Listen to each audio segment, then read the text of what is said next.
scary Peppa Pig episode that never made it on TV.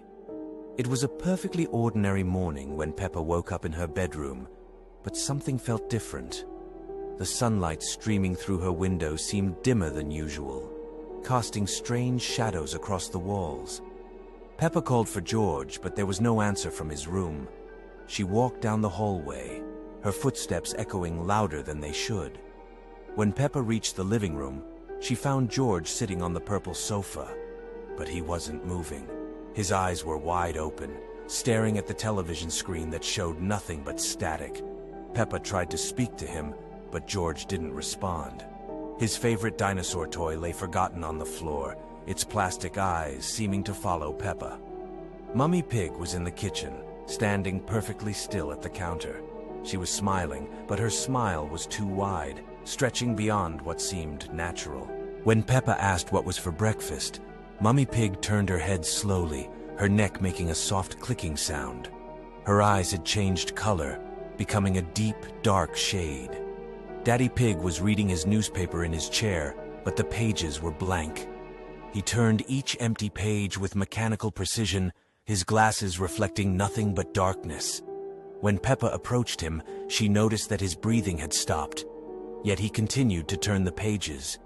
The house began to feel smaller, as if the walls were slowly moving inward. The familiar yellow walls started to fade, becoming a sickly gray color that spread across every surface.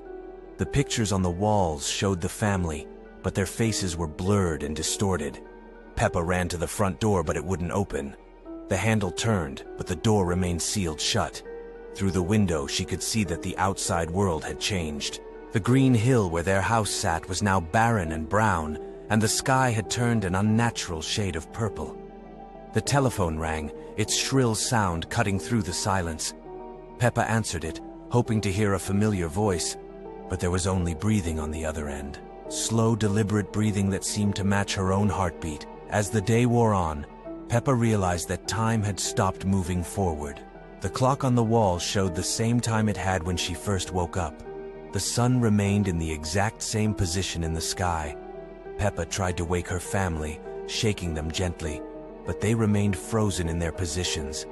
Their eyes followed her movements, but they never blinked, never spoke, never moved.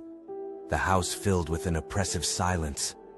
When night should have fallen, the light outside simply dimmed without the sun ever setting.